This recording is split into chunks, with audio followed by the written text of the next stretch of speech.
یہ فطرت کا تقاضا ہے کہ انسان کے حالات سدا بہار ایک جیسے نہیں رہتے. کبھی اس کے حالات موافق ہوتے ہیں، سازگار ہوتے ہیں، اور کبھی غیر موافق ہو جایا کرتے ہیں. کبھی مشکلات آ جاتی ہیں، مصائب کے اندر انسان گر جاتا ہے اور انسان جو ہے تکالیف اور مصیبتوں کے اندر گرفتار ہو جاتا ہے. لیکن یہ سب جو ہے ایک انسان کی زندگی کے اندر نشیب و فراز ہیں کہ جیسے مصائب، تکالیف، پریشانیاں، مصیبتیں جب بندے کے اوپر آتی ہیں تو بعض اوقات انسان کو کیا ہوتا ہے، تعاون کی ضرورت ہوتی ہے، مدد کی ضرورت ہوتی ہے. اس غم اور الم کو دور کرنے کے لیے خواہ وہ غم اور الم چہ جائے کہ وہ کسی عمل کے بدلے میں آئی ہو، اس کی صورت میں ظاہر ہوئی ہو کہ اس کے اعمال ایسے تھے یا اس نے کام ایسے کیے کہ جس کے بدلے میں وہ ایسی پریشانیوں کے اندر مبتلا ہو گیا ہے، یا خواہ وہ انسان کے اوپر آزمائش ہو. جیسے ہم انبیاء کرام، اولیاء کرام کی زندگیوں کے اندر دیکھتے ہیں کہ ان سے کوئی ایسے کام نہیں ہوئے کہ جن کے بدلے میں اللہ تبارک و تعالیٰ ان کو مصیبتوں کے اندر گھیرتا، ان کو پریشانیوں کے اندر رکھتا. لیکن وہ کیا تھی، وہ ان کی آزمائش کے لیے تھے اور ان کے درجات کو بلند کرنے کے لیے. تو کبھی کبھی اللہ تبارک و تعالیٰ جو ہے انسان کو پریشانیوں اور مصیبتوں سے بھی آزماتا ہے. اور پھر کیا ہوتا ہے اور کیا تعلیمات اس حوالے سے ہمیں اسلام سکھاتا ہے کہ اللہ تبارک و تعالیٰ کا ہر وقت انسان کو فضل کی دعا طلب کرنی چاہیے کہ اللہ تبارک و تعالیٰ کا ہمیں فضل جو ہے وہ چاہیے. اور وہ جو اس سے تعاون یا اس سے مدد جو طلب کرنا ہے وہ کبھی انسان کی صورت میں ہوتا ہے، کبھی اللہ کے فرشتوں سے ہوتا ہے، اور کبھی جو ہے ذوالجلال کے انبیاء علیہ السلام سے ہوتا ہے. اب ایسے میں اللہ تبارک و تعالیٰ کی جو رحمت ہے، اس کا جو حصول ہے، اس کے حصول کے لیے ہمیں کیا کرنا چاہیے، آج اس حوالے سے جو ہے ہم تھوڑی سی گفتگو کریں گے. اب بندے کے اوپر جو بھی صورتحال ہوتی ہے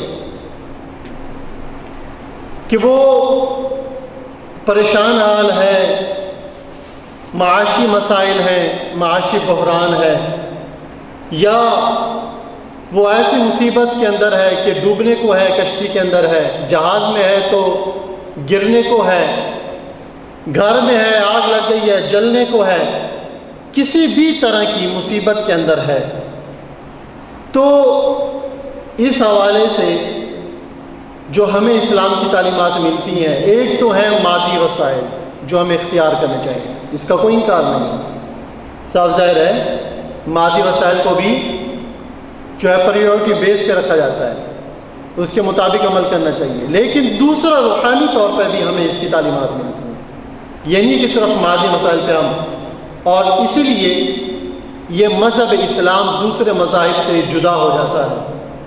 مادی وسائل کے ساتھ ساتھ جو ہے روحانی بھی مدد حاصل کی جاتی ہے. اس حوالے سے آج ہم کچھ قرآن پاک کی آیات اور حدیث مبارک جو ہے اس کو ہم آبزرو کریں گے، اس کا مشاہدہ کریں گے. رب تعالیٰ قرآن مجید فرقان حمید میں ارشاد فرماتا ہے، سورۃ البقرہ کی آیت نمبر 186 کے اندر، وَإِذَا سَأَلَكَ عِبَادِي أَنِّي فَإِنِّي قَرِيبٌ.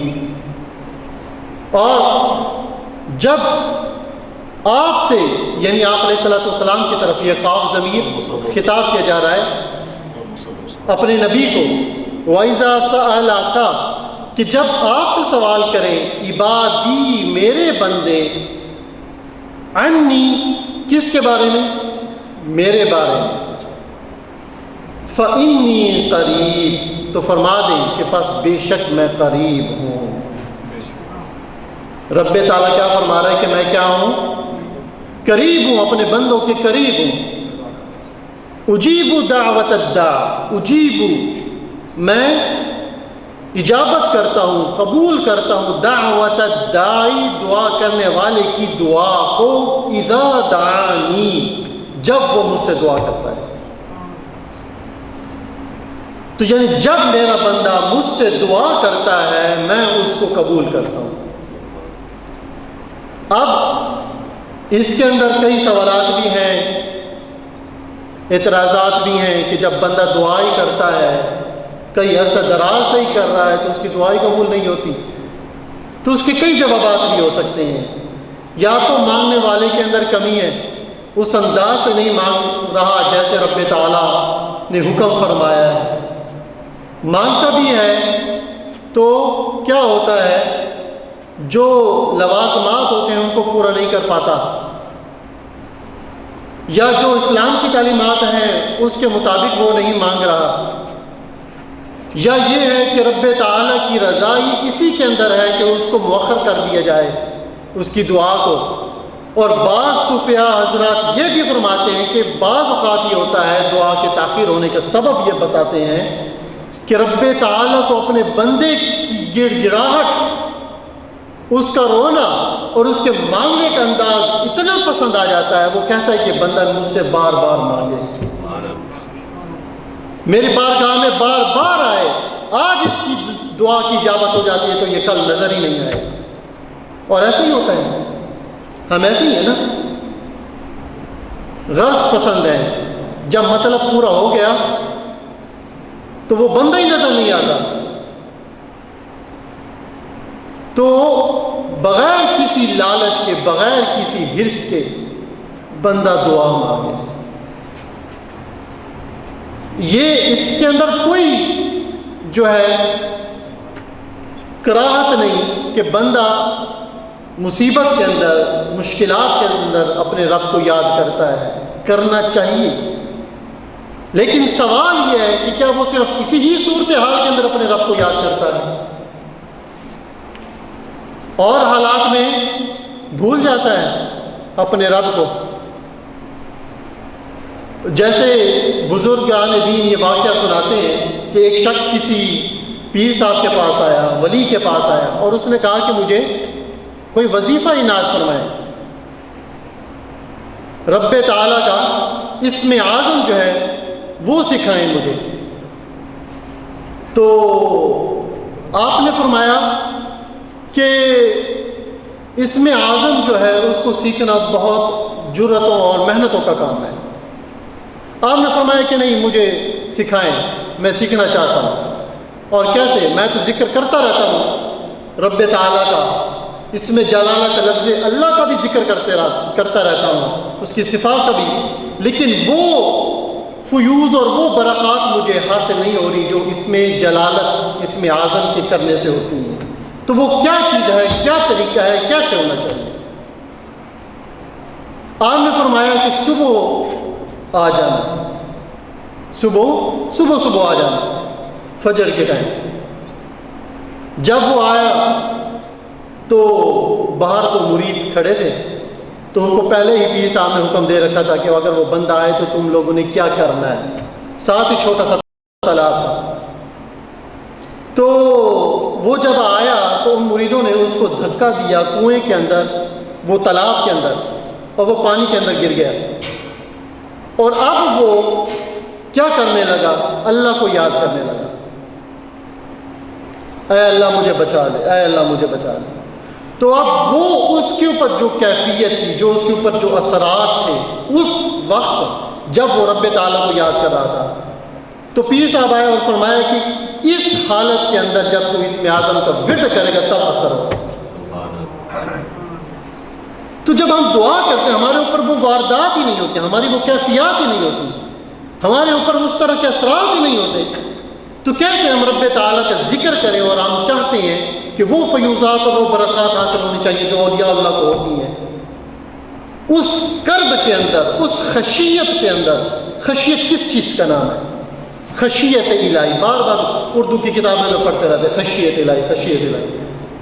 صرف پڑھنے کی چیز نہیں ہے، عمل کی چیز ہے. کیا ہے؟ عمل کی چیز ہے.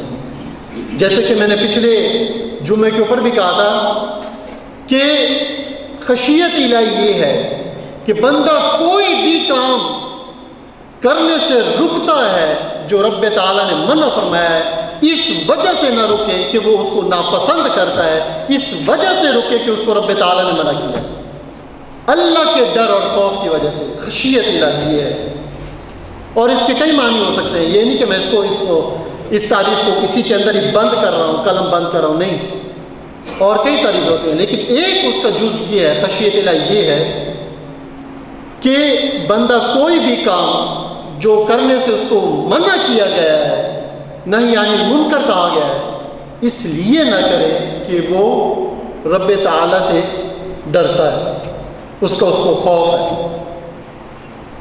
اب اس کے اوپر ایک اور بھی اعتراض ہو جاتا ہے، لیکن میں اس طرف نہیں جانا چاہتا. بات جو ہے نا وہ دوسری طرف پھر چلی جاتی ہے. صرف تھوڑے سے ضمن اشارہ کر دیتا ہوں کہ بندہ تو پھر یہ بھی کہتا ہے کہ رب تعالیٰ تو رحمان ہے، رحیم ہے، مہربان ذات ہے. قرآن پاک کے اندر زیادہ اس کی صفت رحمانیت کا ذکر ہوا ہے، نہ کہ صفت جباریت کا، صفت قہاریت کا. زیادہ تو غالب کیا ہے؟ اس کی صفت رحمانیت ہے، اور مغلوب اس کی صفت جباریت ہے.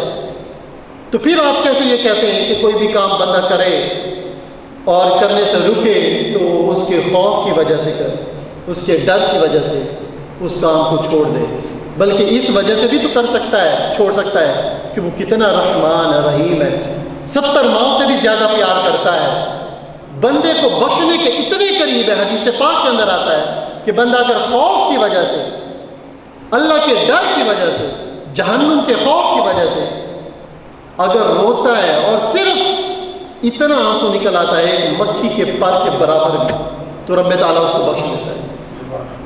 تو یہ رحمانیت نہیں ہے تو اور کیا ہے؟ لیکن اس کی صفت جباریت، اس کی صفت قہاریت بھی ہے. وہ اس لیے ہے کہ لوگوں کو، ان ظالموں کو ڈرانے کے لیے بھی ہے جو ظالم ہو چکے ہیں، جن کے دل کے اوپر اگر کوئی بھی کام کرتے ہیں، غلط کام کرتے ہیں، بدکاری کرتے ہیں، تو ان کے دل پر تھوڑا سا اثر بھی نہیں پڑتا. اس طرح کے سخت اور مضبوط ہو چکے ہیں کہ اب برائی، ان کو برائی محسوس نہیں ہوتی. ان لوگوں کے لیے رب تعالیٰ قہار ہے اور جبار بھی ہے. تو یہ ہے جباریت، اس کی صفت جباریت، اس کی صفت قہاریت. جیسے رب تعالیٰ آخرت والے دن فرمائے گا لمن الملک اليوم للہ الواحد القہار. آج کس کی بادشاہی ہے؟ صرف اس رب تعالیٰ کی، اس اللہ کی جو قہار ہے، قہر فرمانے والا ہے. آج آپ لوگوں نے اپنا حساب دینا ہے جو کر کے آئے ہو، ما تقدم، جو گزر چکا، جو کر چکے ہو، آج کے دن تم لوگوں نے حساب دینا. تو رب تعالیٰ قرآن مجید میں ایک اور مقام پر ارشاد فرماتا ہے ان رحمت اللہ قریب من المحسنین. بے شک اللہ کی رحمت قریب ہے کس کے؟ محسنین، احسان کرنے والوں کے. ان لوگوں کے قریب نہیں ہے جو ظالم بن چکے ہیں، ایک دوسرے کا حق کھانے کو جرم بھی نہیں سمجھتے، رشوت لینے کو، سود کھانے کو، حرام نوشی کرنے کو، شراب نوشی کرنے کو کیا کرتے ہیں؟ جرم ہی نہیں سمجھتے. ان کے لیے رحمت قریب نہیں ہے. پھر ان کے لیے اللہ جو ہے اس نے ان کے لیے عذاب تیار کر رکھا ہے، اس کے منتظر رہیں. تو ان رحمت اللہ قریب، کہ جو چاہتا ہے اپنے گناہوں سے پلٹنا چاہتا ہے، رجوع کرنا چاہتا ہے، الی اللہ، اللہ کی طرف کرنا چاہتا ہے، توبہ کرنا چاہتا ہے، تو رب تعالیٰ فرماتا ہے ان رحمت اللہ قریب من المحسنین. تو ان لوگوں کے لیے اللہ کی رحمت قریب ہے. تو اللہ تبارک و تعالیٰ ضرور اپنی رحمت کو ان کے شامل حال فرما دیتا ہے، تو جس کی وجہ سے ان کے ہر قسم کے امور طے پا جاتے ہیں. اس حوالے سے ایک حدیث پاک سنیے. حضرت عثمان بن ابی العاص رضی اللہ تعالیٰ عنہ کو ہلاک کر دینے والا درد اور اس کا علاج. کہ ایک دفعہ آپ کیا ہوئے، آپ فرماتے کہ میرے پاس محبوب کریم صلی اللہ تعالیٰ علیہ وآلہ وسلم تشریف لائے اور آپ کی جلوہ گری ہوئی تو مجھے شدید قسم کا درد تھا. میں بیمار تھا اور اتنا شدید درد تھا کہ رسول کریم صلی اللہ علیہ وآلہ وسلم نے ارشاد فرمایا دع یدک علی الذی تعلم من جسدک، اپنے ہاتھ کو اپنے جسم کے اس حصے پر رکھ لے جہاں پر تمہیں درد محسوس ہو رہا ہے. یہ علاج بتایا جا رہا ہے، آپ اس کو نوٹ کر لیں اور یاد کر لیں، بہت کام کی چیز ہے. تو امسح بیمینک 7 مرات، اپنے دائیں ہاتھ کو اس درد والی جگہ پہ، چاہے وہ ہاتھ پہ ہے، پاؤں پہ ہے، ٹانگ پہ ہے، ران پہ ہے، کہیں بھی ہے، وہاں پہ رکھ کر امسح بیمینک، مسح کرو اپنے دائیں ہاتھ سے 7 مرات، 7 مرتبہ. اور کیا کرنا ہے؟ قل بسم اللہ 3، 3 مرتبہ تسمیہ پڑھو، 3 مرتبہ بسم اللہ الرحمن الرحیم پڑھو. قل 7 مرات اعوذ بعزت اللہ وقدرتہ من شر ما اجد واحاذر. اور پھر کیا کہو 7 مرتبہ اعوذ بعزت اللہ، یہ الفاظ ہیں کہ اعوذ بعزت اللہ وقدرتہ من شر ما اجد واحاذر، کہ میں اللہ کی پناہ مانگتا ہوں اس کی عزت کی اور اس کی قدرت کی ہر اس شے کے شر سے جو مجھے پہنچا ہے، جو میں محسوس کرتا ہوں، ہر اس شر سے میں کیا کرتا ہوں؟ اللہ کی پناہ مانگتا ہوں. تو کیا ہوگا؟ یہ کلمات جب تم اپنی زبان سے ادا کرو گے تو ابو داؤد اور ترمذی اور نسائی میں یہاں الفاظ بھی تھوڑے سے زائد ہیں، یہاں تھوڑے سے اور بھی الفاظ ہیں. اور وہ فرماتے ہیں کہ جب نبی کریم صلی اللہ علیہ وسلم نے یہ بتایا ففعلت، تو حضرت عثمان بن ابی العاص فرماتے ہیں کہ میں نے ایسا ہی کیا جیسے نبی کریم صلی اللہ علیہ وسلم نے بتایا کہ یہ کلمات پڑھو، اس درد والی جگہ پہ ہاتھ رکھو اور یہ کلمات پڑھو. تو میں نے ایسا ہی کیا. فاذهب الله ما كان، تو اللہ تبارک و تعالی کیا کیا؟ اس مرض کو لے گیا جیسے وہ تھا ہی نہیں.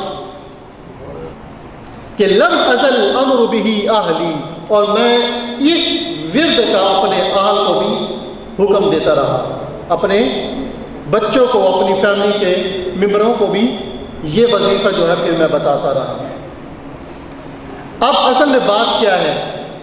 یہ وظائف تو ہمیں ملتے ہیں، سب کچھ ملتے ہیں، پڑھتے بھی ہیں، پھر ہم کہتے ہیں کہ ہمیں شفا نہیں ملتی. اصل میں ہم اس یقین کے ساتھ ان وظائف کو پڑھتے ہی نہیں ہیں. کسی نے بڑا ہی خوب کہا تھا، مجھے بات اس بندے کی بڑی پسند آئی، ان بزرگوں کی. کہتے ہیں کہ آج ہمارا یقین جو ہے ایک ٹیبلٹ کے اوپر، ایک ٹیبلٹ جو ایک گولی ہوتی ہے، تو اس کے اوپر ہمارا یقین زیادہ ہے بجائے ان کلمات کے جو حدیث اور قرآن پاک سے ثابت ہے. تو لہٰذا کیا ہوتا ہے پھر؟ اس کے اوپر یقین ہے اور اس کے اوپر یقین نہیں ہے. جب یقین ہی اس طرح کا نہیں ہے کہ جس طرح کا یقین آپ ایک گولی کے اوپر رکھتے ہیں، ایک میڈیسن کے اوپر رکھتے ہیں کھانے سے پہلے، کہ یہ اس شے کے یہ میں کھاؤں گا تو مجھے کیا ہو جائے گا؟ آرام آ جائے گا. تو اس کے اوپر اس طرح کا یقین ہے. لیکن جس طرح دعائیہ کلمات جو ہیں حدیث کے اندر جو مذکور ہے، اس کے اوپر اس طرح کا عقیدہ نہیں ہے. تو جب اس طرح کا یقین ہی نہیں ہے تو پھر وہ آپ کو کیسے جو ہے وہ شفا دے سکتی ہے؟ پہلے دور کے اندر کیا ہوتا تھا؟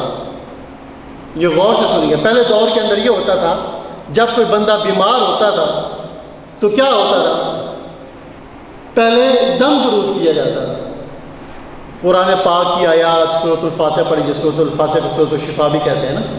سورۃ الفاتحہ پڑھی جاتی تھی اور دعائیہ کلمات پڑھے جاتے تھے، جیسے یہ حدیث کے اندر یہ الفاظ یہ پڑھے جاتے تھے. تو یہ پڑھ کر ان کے اوپر دم کیا جاتا تھا. تو وہ کیا ہوتا تھا؟ پہلے تو بندہ اسی سے شفا یاب ہو جاتا تھا. اور اگر بالفرض کوئی اس طرح کی بیماری ہے کہ وہ اس سے بھی شفا یاب نہیں ہو رہا تو پھر اس کو حکیم کے پاس لے جائے. اور اب کیا ہوتا ہے؟ اب الٹ ہے. اب نظام کیا ہے؟ اب الٹ ہے. پہلے جی علاج کریں گے ہم، اس کا مکمل علاج ہوگا. علاج سے یہ تو ڈاکٹروں کو بھی اس کی شناسائی نہیں ہو رہی کہ اس کو مرض کیا ہے، آرام بھی نہیں آ رہا، اس کے بعد کہتے ہیں چلو جی فاتحہ خوانی کروا لیتے ہیں، قرآن خوانی کروا لیتے ہیں، شاید اس سے اب آرام آئے۔ اب الٹ ہو گیا نا نظام، حالانکہ پہلے چاہیے یہ تھا کہ وہ قرآن سے شفا طلب کرتا، اس کی طرف آتا جو پہلی بیسک تعلیمات ہیں ہماری۔ اس کا انکار نہیں ہے طب کا، میڈیسن کا، کہ یہ بھی ایک قرآن کا ایک حصہ ہے تعلیمات کا، قرآن کے علوم میں سے ایک علم نکلا ہے۔ لیکن پہلے کیا ہے کہ جو ماخذ ہے، جو منبع ہے، جو بیس ہے، پہلے اس کی طرف لوٹنا چاہیے نا، تو پھر ہم اس کی جزیات کی طرف جائیں گے۔ پہلے اصل ہے پھر جزیات ہوتی ہیں، پہلے اصل ہوتی ہے پھر اجزاء ہوتے ہیں۔ تو جب ہم اصل کی طرف لوٹیں گے، اجزاء کی طرف لوٹ رہے ہیں، تو ہمیں پہلے اصل کی طرف لوٹنا چاہیے، قرآن کی طرف لوٹنا چاہیے، اس کی تعلیمات کیا ہیں۔ تو حضرت عثمان بن ابی العاص فرماتے ہیں کہ جب درد والی جگہ پر میں نے یہ ہاتھ رکھ کے 7 مرتبہ ہاتھ پھیرا اور اس طرح یہ دعا پڑھی تو مجھے ایسے محسوس ہوا کہ درد تھا ہی نہیں۔ اللہ، تو یہ حتمی شفا کے ذریعے یہ وہ چیزیں جو سید عالم صلی اللہ علیہ وسلم کی رحمت کا ایک حصہ ہیں جو ہمیں ملی ہیں الحمدللہ۔ تو اس لیے فرمایا قرآن پاک کی جو آیت ہے ان رحمت اللہ قریب من المحسنین، کہ اللہ کی رحمت قریب ہے احسان کرنے والوں کی، کہ جب وہ اس سے مدد طلب کرتے ہیں، یہ مدد ہی طلب کر رہے ہیں نا، دعاؤں سے، کلمات سے، جب آپ مدد طلب کرتے ہیں تو رحمت باری تعالی بھی قریب ہو جاتی ہے۔ کچھ لوگ پھر یہ بھی سوچتے ہیں کہ کیا ہمیں یہ پڑھنے کی اجازت بھی ہے؟ یہ بھی ہوتا ہے کہ ہم یہ کلمات تو پڑھ رہے ہیں، اس کی اجازت بھی لینی ہوتی ہے۔ دیکھیے جب آپ صلی اللہ علیہ وسلم نے جب ایک شخص کو بتا دیا تو یہ تمام امت کے لیے ہو گیا۔ کیا ہو گیا؟ ساری امت کے لیے اس کی اجازت مل گئی ہے۔ لیکن ایک خاص اجازت صاف ظاہر ہے ایک شیوخ کی طرف سے بھی ہوتی ہے، جو شیخ عطا کیا کرتے ہیں۔ اس کے اندر حکمت یہ ہوتی ہے کہ جس کی وجہ سے انہوں نے جو ساری محنتیں کی ہیں، جو کاوشیں کی ہیں، جو انہوں نے اوراد و وظائف کے اندر تگو کی ہے، ان کی بھی برکات پھر اس کے اندر شامل ہو جایا کرتی ہیں۔ اسی طرح دکھ، درد اور مصیبت کے لیے بھی ہمیں ایک وظیفہ ملتا ہے۔ حضرت علی شیخ خدا کرم اللہ وجہ الکریم اس کے راوی ہیں، آپ فرماتے ہیں مجھے نبی کریم صلی اللہ علیہ وسلم نے کچھ کلمات کی تلقین عطا کی، اور وہ کلمات مجھے محبوب کریم صلی اللہ علیہ وسلم نے یاد کروائے، باقاعدہ طور پر وہ کلمات کیا کیے؟ یاد کروائے ہیں۔ اور فرماتے ہیں کہ مجھے حکم دیا ان نازل بی قرب او شدت، کہ اگر میرے اوپر کوئی تکلیف آ جائے، کوئی مصیبت، سختی آ جائے، مصیبت آ جائے، یہ آپ کے بھی کام آئے گی۔ صاف ظاہر ہم یورپ کے اندر اکثر ان چیزوں کے اندر رہتے ہیں، تو اگر میرے اوپر کوئی مصیبت آ جائے، سختی آ جائے، تنگی آ جائے تو کیا کرنا ہے؟ پھر یہ کہنا ہے کہ لا الہ الا اللہ الکریم العظیم سبحانہ تبارک اللہ رب العرش العظیم الحمدللہ رب العالمین، یہ کلمات پڑھیں۔ اب اس کے اندر آپ بعض اوقات یہ بھی پڑھتے ہیں کہ یہ بھی کلمات ہیں، لا الہ الا اللہ الحلیم الکریم، لا الہ الا اللہ العظیم الکریم، لا الہ الا اللہ الکریم العظیم۔ تو اس کے اندر میری گزارش یہ ہوگی، میری اپنی رائے یہ ہے کہ جیسے حدیث کے الفاظ ہیں ان کو ایسے ہی پڑھا جائے۔ اس کی مثال آپ یوں سمجھیں کہ ایک لوہا ہے، لوہا تو لوہا ہے، چاہے وہ کہیں سے بھی ہو، لیکن جب آپ اس لوہے کو کاٹ کر اس سے جب آپ چابی بناتے ہیں کسی دروازے کی تو کیا کرتے ہیں؟ اس کے دانت بناتے ہیں، تو دانت اگر اوپر نیچے ہو جائے تو وہ دروازہ کھولے گی؟ دروازہ نہیں کھول سکتا۔ دروازہ کھولنے کے لیے آپ کو اسپیسیفک خاص طور پہ بالکل جیسے تالا ہے اس کے مطابق آپ کو چابی بھی بنانی پڑے گی۔ تو جس طرح کے حالات ہوں، مشکلات ہوں، مصیبتیں ہوں، تو ہمیں اس کے اندر یہ بتایا گیا کہ کوئی بھی اگر سختی ہے، مصیبت ہے، تو پھر آپ نے اس کے اندر اس طرح اس الفاظ کو پڑھنا ہے۔ تو جب آپ اس کو ان الفاظ کو اسی طرح ہی پڑھیں گے تو پھر آپ کو اس کا پورا اثر بھی میسر ہوگا۔ اس کی پوری برکات بھی حاصل ہوگی۔ لہذا اچھے کلام کے ہر جملے سے بندے کو کیا ملتی ہیں؟ برکتیں ملتی ہیں، اور بعض کلمات جو ہے وہ بعض حالات کے مناسب ہوتے ہیں۔ تو اس واسطے میرے محبوب کریم صلی اللہ علیہ وآلہ وسلم فرمانے لگے کہ اے علی، جب مصیبت آ جائے تو یہ کلمات پڑھ لیا کرو۔ اور حضرت علی رضی اللہ تعالیٰ عنہ فرماتے ہیں کہ میں یہ کلمات پڑھتا تھا تو اللہ تبارک و تعالیٰ مجھے شفا عطا فرما دیا، اور پھر انہوں نے یہ وظیفہ لوگوں کو بھی سکھایا، یہ وظیفہ لوگوں کو بھی سکھا دیا۔ حضرت عبداللہ بن جعفر رضی اللہ تعالیٰ عنہ آپ فرماتے ہیں کہ میں نے یہ وظیفہ حضرت علی رضی اللہ تعالیٰ عنہ سے سیکھا، اور پھر حضرت عبداللہ بن جعفر رضی اللہ تعالیٰ عنہ ان کو آگے سکھاتے تھے، اور اس کو پڑھ کے باقاعدہ پھونک مارا کرتے تھے۔ وَيُعَلِّمُهَا مُغْتَرِبَةً، اور اس کو مغتربہ کو اس کی تعلیم دیا کرتے تھے۔ اب مغتربہ کیا ہوتا ہے؟ مغتربہ عربی زبان کے اندر اس دوشیزہ کو، اس لڑکی کو کہتے ہیں کہ جس کی شادی ہو جائے لیکن غیر قوم کے اندر، یعنی اپنی فیملی کے علاوہ کسی غیروں کے اندر اگر اس کی شادی کر دیا کرتے تھے تو ان کو خاص طور پہ یہ کلمات سکھایا کرتے تھے۔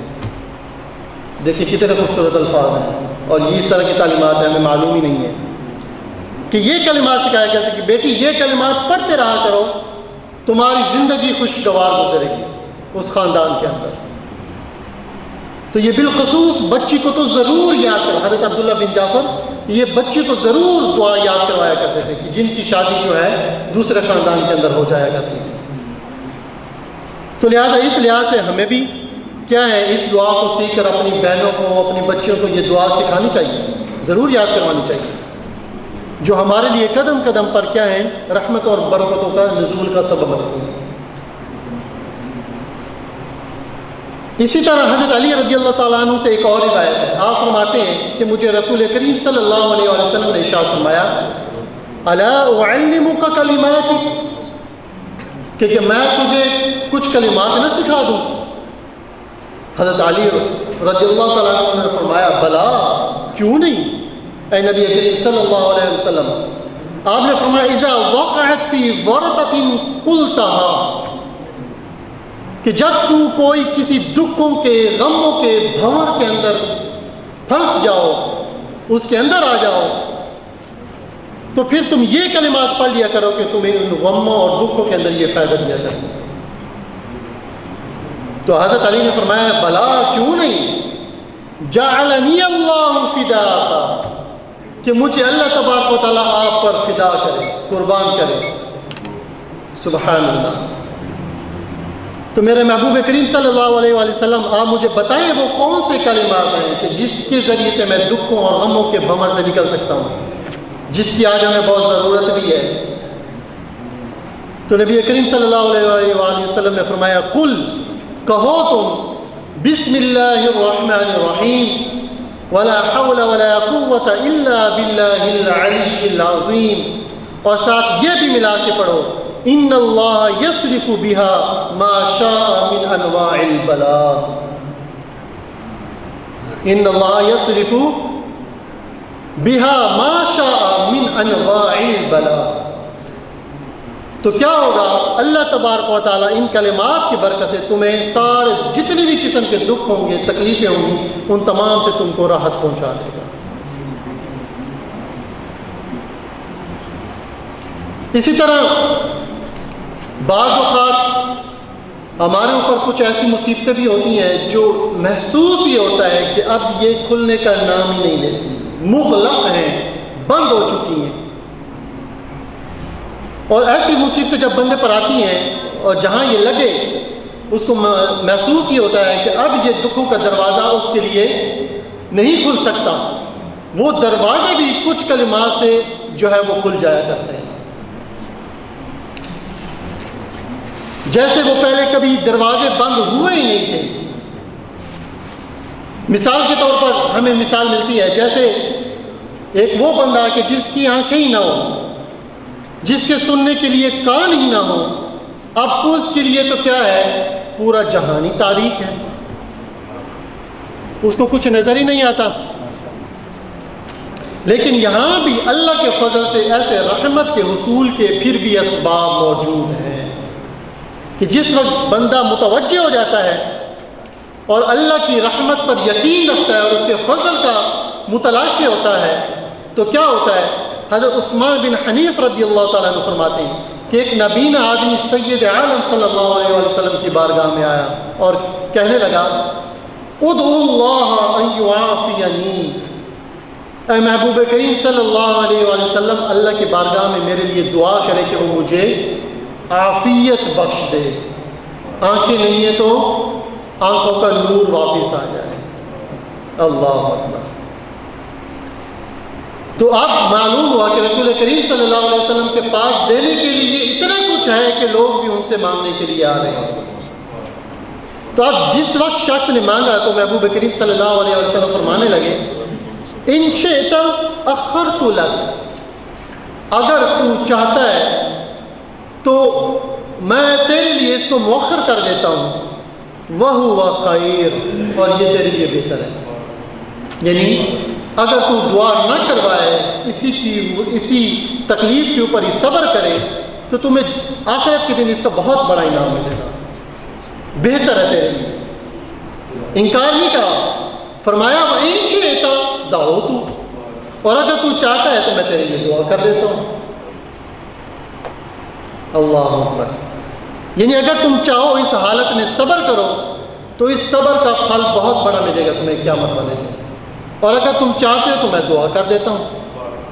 تو اب اس نابینا صحابی نے عرض کیا، رسول اللہ صلی اللہ علیہ وسلم مجھے آنکھوں کی ضرورت ہے، میں دنیا کو دیکھنا چاہتا ہوں، آپ میرے لیے دعا کر دیں۔ ایسے ہی ایک خاتون نے سوال کیا تھا کہ یا رسول اللہ صلی اللہ علیہ وسلم مجھے مرگی کا دورہ پڑتا ہے، آپ میرے لیے دعا کریں۔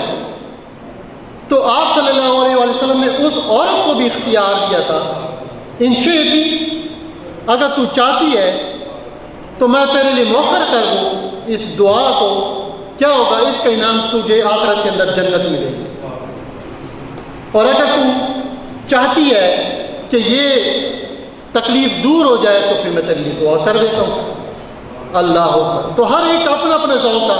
اس نابینا صحابی نے کہا کہ آپ میرے لیے دعا کر دیں کہ اللہ مجھے آنکھوں کی نعمت نواز دے، اور بڑھیا نے اس کا جواب کیا تھا؟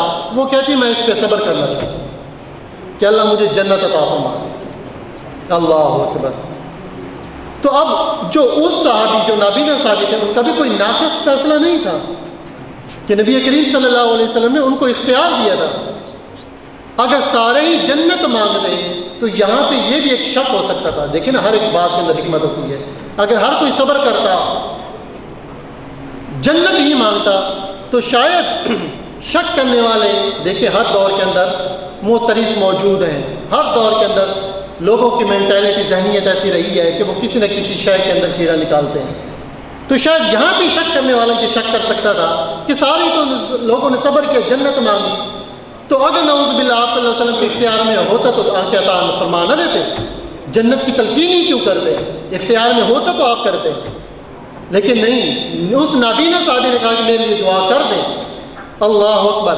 تو آپ صلی اللہ علیہ وسلم نے متوجہ ہوئے اور فرمایا اللہم انی اسألک واتوجہ الیک بمحمد النبی الرحمت صلی اللہ علیہ وسلم، کہ آپ نے فرمایا کہ یہ دعا کرو کہ اے اللہ میں تجھ سے سوال کرتا ہوں، واتوجہ الیک بمحمد، اور تیری طرف محمد صلی اللہ علیہ وسلم کا وسیلہ پیش کرتا ہوں، نبی الرحمت، جو رحمت للعالمین ہے، نبی رحمت ہے، یا محمد صلی اللہ علیہ وسلم، کہ انی توجہت بک الی ربی، کہ اے محمد بے شک میں تمہیں ساتھ لے کے رب کی طرف جا رہا ہوں، اس کی طرف وسیلہ پیش کر رہا ہوں، فی حاجتی ہذہ لتقضی، اپنی اس حاجت کے اندر کہ جس کے اندر میں ہوں، لتقضی، تاکہ تو اس کو پورا کر دے، اللہم فشفع فی، تو اے اللہ میرے محبوب کریم صلی اللہ علیہ وسلم کی اس سفارش کو میرے حق میں قبول فرما۔ تو جب اس انداز سے رسول کریم صلی اللہ علیہ وسلم نے یہ بتایا، خود بتایا اس نابینا صحابی کو، تو اس نے رب سے دعا مانگی. اب درمیان میں سرکار علیہ السلام کو جب وسیلہ بنایا تو روایت میں آتا ہے کہ اس نابینا صحابی کو جب وہ گھر پلٹے, گھر پہنچے تو کیا ہوا, ہر ایک شے کو ایسے دیکھ رہے تھے کہ جیسے معلوم ہوتا ہے کہ وہ کبھی نابینا تھے ہی نہیں. ہر ایک شے کو ایسے دیکھ رہے تھے, اس آنکھوں سے دیکھ رہے تھے. قال عثمان فوالله ما تفرقنا ولا طال الحديث بنا حتى دخل الرجل كأنه لم يكن به در قط, کہ ان کو کبھی یہ محسوس ہی نہیں ہوا کہ وہ کبھی نابینا بھی تھے, ماضی کے اندر کبھی وہ نابینا بھی تھے. اور حضرت عثمان بن حنیف یہ فرماتے ہیں خدا کی قسم اٹھا کے کہ ابھی ہم رسول اللہ صلی اللہ علیہ وسلم کی محفل سے نہیں اٹھے تھے اور نہ ہی بات لمبی ہوئی یہاں تک کہ وہ بندہ داخل ہوا اور اس کی آنکھیں آ چکی.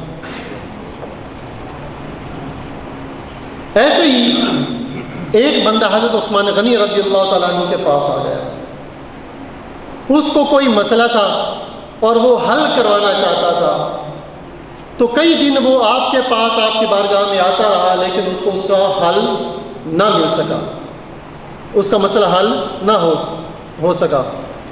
تو اس کو کسی نے بتایا کہ تمہیں نبی کریم صلی اللہ علیہ وسلم کے وہ الفاظ دہرانے چاہیے, وہ الفاظ پڑھنے چاہیے جو نبی کریم صلی اللہ علیہ وسلم نے اس نابینا صحابی کو بتائے تھے. تو کیا کیا, جب اس نے اس پر عمل کیا تو اس کا کام بھی بن گیا. لہٰذا اس شخص نے کیا کیا, وضو کیا اور یہ دعا پڑھی تو وہی کام جو کافی دیر سے اس کا اٹکا ہوا تھا وہ فوراً حل ہو گیا.